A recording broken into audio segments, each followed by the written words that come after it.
ஆம் ஆத்மியின் ஒருங்கிணைப்பாளரும் முன்னாள் முதலமைச்சருமான கெஜ்ரிவால் தொடர்ந்து பின்னடைவை சந்தித்து வருகிறார். இது குறித்த முழு விவரங்களை வழங்க தலைமைச் செய்தியாளர் சிவா நம்மோட இணைப்பில் காத்திருக்கிறார். சிவா, வணக்கம். விவரங்கள்.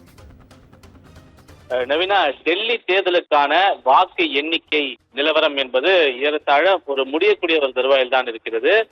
அங்கு ஆளக்கூடிய ஆம் ஆத்மி தொடர் பின்னடைவை சந்தித்து வருகிறது. கிட்டத்தட்ட அவர்கள் ஆட்சி அமைக்க தேவையான இடங்கள் கைப்பற்ற முடியாமல் தொடர்ந்து பின்னடைவை ஆம் ஆத்மி சந்தித்து வருகிறது. 36 இடங்களை கைப்பற்றினால் வெற்றி என்ற சூழல்ல கிட்டத்தட்ட 27 இடங்கள்ல மட்டுமே ஆம் ஆத்மி முன்னிலையில் இருக்கிறது. ஆனால் 27 ஆண்டுகளுக்கு பிறகு மீண்டும் பாஜக டெல்லியில ஆட்சி அமைக்கக்கூடிய ஒரு சூழல் தற்போது ஏற்பட்டிருக்கிறது. பாஜகவை பொறுத்தவரை 43 தொகுதிகள் வரை அவர்கள் முன்னிலையில் இருக்கிறார்கள்.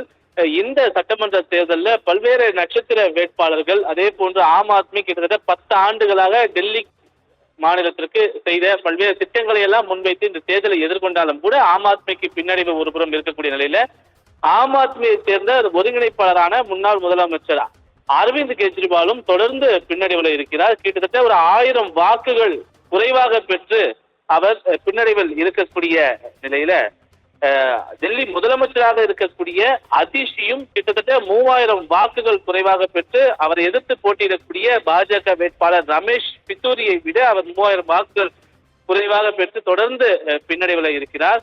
இருவரும் தோல்வியை தழுவக்கூடிய ஒரு தருவாயில் தான் இருக்கிறார்கள். அதாவது அரவிந்த் கெஜ்ரிவால், அதிஷி இந்த இருவரும் தோல்வியை தழுவக்கூடிய ஒரு நிலையில் தான் இருக்கிறார்கள். குறிப்பாக டெல்லியை பொறுத்தவரை 1993ஆம் ஆண்டு முதல் முறையாக சட்டப்பேரவை தேர்தல் நடைபெறும் போது அங்கு பாஜக ஆட்சியை கைப்பற்றியிருந்தது. அதன் பிறகு பாஜக டெல்லியில ஆட்சியை கைப்பற்ற முடியாத ஒரு சூழல் தான் நிலவி வந்தது. பாஜகவை தொடர்ந்து காங்கிரஸ் கிட்டத்தட்ட ஒரு 3 முறை ஆட்சி அமைத்திருந்தது. அதனை தொடர்ந்து ஆம் ஆத்மி 2 முறை ஆட்சி அமைத்திருந்தது. கிட்டத்தட்ட 27 ஆண்டு காலம் மிகப்பெரிய ஒரு போராட்டத்திற்கு பிறகு பாஜக தற்போது ஒரு தொடர் முன்னிலையில் கிட்டத்தட்ட ஒரு வெற்றி நிலவரமே பாஜக பக்கம்தான் இருக்கிறது என்பதை ஒரு பறைசாற்றக்கூடிய வகையிலான ஒரு நிலவரம் தான் வாக்கு எண்ணிக்கை நிலவரமாக இருக்கிறது. அந்த அடிப்படையில் 1993ஆம் ஆண்டு பாஜகவை சேர்ந்த மதன் லால் குரானா முதல் முறையாக பாஜக வெற்றி பெற்ற பிறகு டெல்லி மாநிலத்தினுடைய முதல் முதலமைச்சர் என்ற ஒரு பெயரை அவர் பெற்றிருந்தார். அப்போது காங்கிரஸ் கட்சிக்கு எதிர்கட்சி வரிசையில் இடம் கிடைத்திருந்தது. ஆனால் தற்போது எதிர்கட்சி வரிசையில் கூட காங்கிரசுக்கு இடம் கிடைக்க முடியாத ஒரு நிலைதான் டெல்லி சட்டப்பேரவை தேர்தலில் நடைபெற்று வரக்கூடிய ஒரு நிகழ்வாக பார்க்கப்படுகிறது. ஏனென்றால் ஒரு தொகுதிகளில் கூட காங்கிரஸை சார்ந்த வேட்பாளர்கள் முன்னிலையில் இல்லை என்பதுதான் தற்போதைய ஒரு கள நிலவரமாகவும் கள யதார்த்தமாகவும் பார்க்கப்படுகிறது. கிட்டத்தட்ட 27 ஆண்டுகளுக்கு பிறகு பாஜக டெல்லியை மீண்டும் கைப்பற்றக்கூடிய ஒரு சூழல் ஏற்பட்டிருக்கிறது.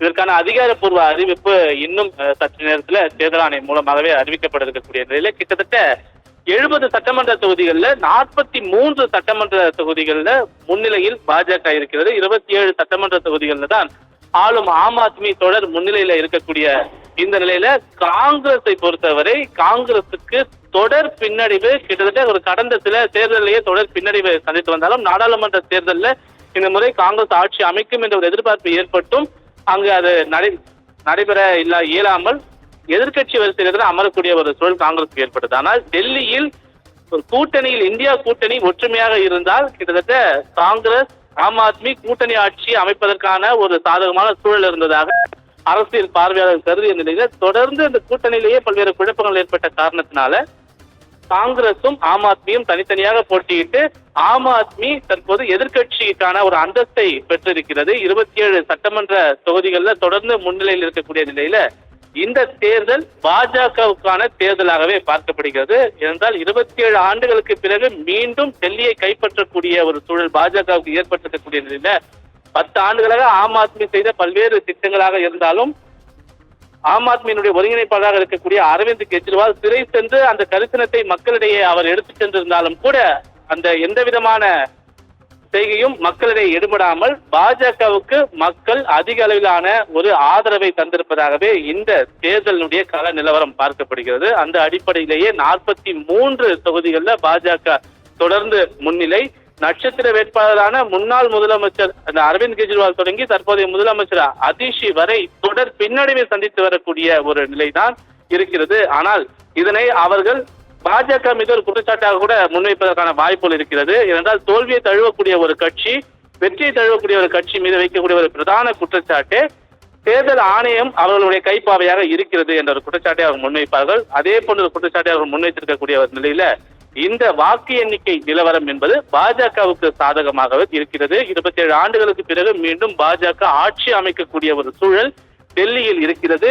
இந்தியாவின் தலைநகரான டெல்லியையும் பாஜக கைப்பற்ற இருக்கக்கூடிய இந்த நிலைதான் பாஜக தொண்டர்களிடையே மகிழ்ச்சி ஏற்படுத்தக்கூடிய நிலையில நாடு முழுவதும் அதனை பாஜக நிர்வாகிகளும் தொண்டர்களும் இனிப்புகள் வழங்கி கொண்டாடி வரக்கூடிய காட்சிகளையும் நான் தொடர்ந்து பார்த்து வருகின்றோம். நவீனா.